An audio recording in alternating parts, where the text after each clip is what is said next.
بدون غسل، بدون تعب، وصفة هندية وأصلها مغربية لتطويل الشعر بجنون.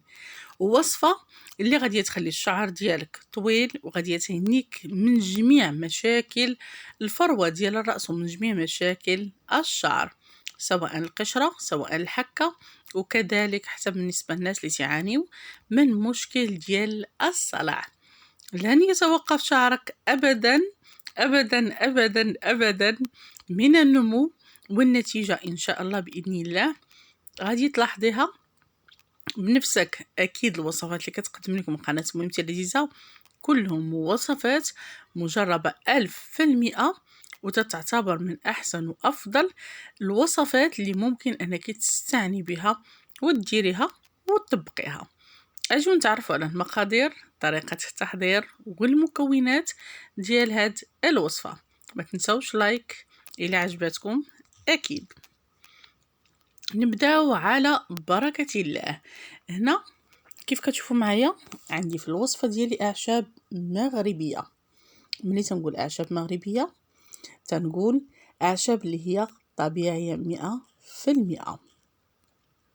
أول المكونات اللي غادي نحتاج في هذه الوصفة هي من بين الأعشاب اللي دائما كنستعملوها، اللي كتعمل على تنشيط الدورة الدموية، علاج ضعف الشعر والحماية ديالو من التساقط. عشبة لافندرا كترطب لنا الفروة ديال الرأس وكتطهرها من الفطريات المسببة للقشرة، وكتخلصنا حتى من الحكة. إضافة لذلك أن عشبة لافندرا كتعمل بشكل كبير على علاج الثعلبة، الشيء اللي كيعجز أو اللي كتخلي أن البصيلات ديال الشعر ما تعاودوش ينمو من جديد. هنا لافندرا كتنشط لينا البصيلات ديال الشعر وكتقتل لينا هاد الميكروب ديال الثعلبة اولا هاد الفطريات ديال الثعلبة، المرض اللي كتلقاه عند بزاف الناس. اضافه لهذا الشيء كامل اولا اضافه لهاد الفوائد كامله غادي نحتاجو كذلك من المكونات الطبيعيه مكون اخر اللي انا كنعتبره من احسن المكونات اللي ممكن انكم تستعملوا للشعر ديالكم، اللي هو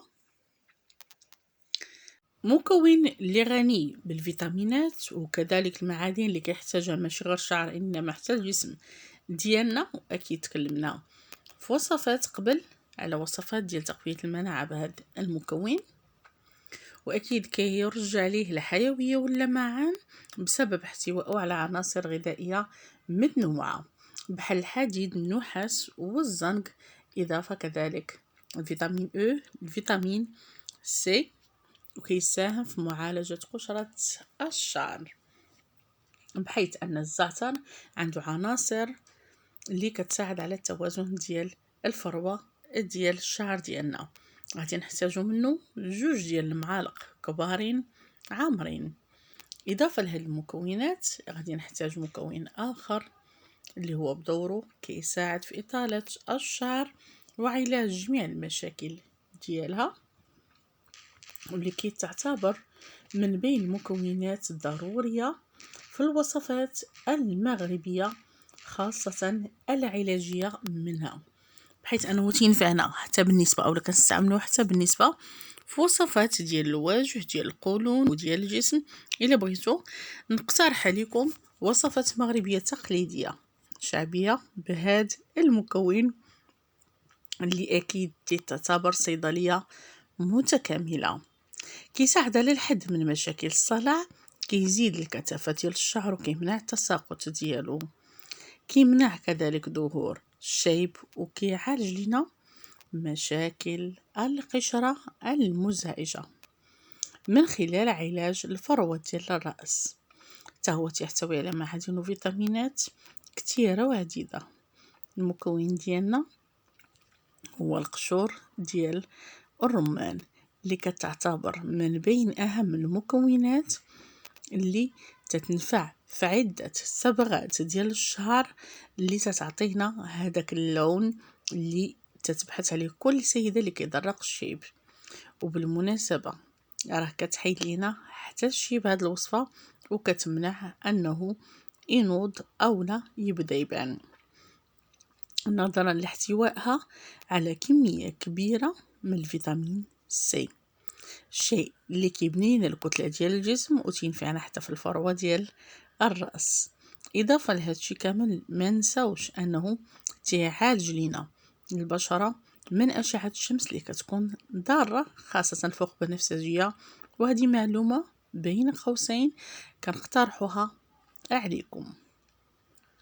غادي نحتاجو منه هنايا نص ديال وحدة أو واحد درهم من المكون ديالنا، أولا نص حبة اللي غادي تكون كبيرة، النصف ديال القشرة ديالها فقط. غادي نحتاجو كذلك القليل من القرنفل، وغادي نضيفو عليه القليل من الدباغ.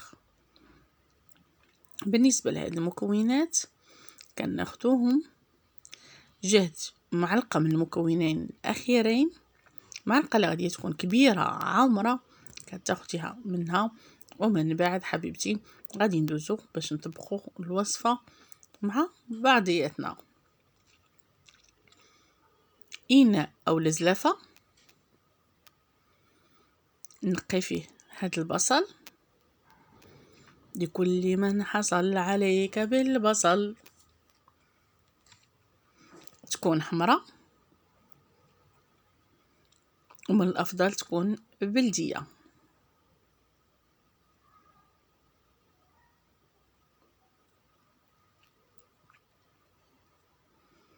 فوالا كيف كتشوفوا معايا. المرحلة الموالية طبيسيل حكاكة، ونقوم بعمليات الحكة للحكاكة الرقيقة.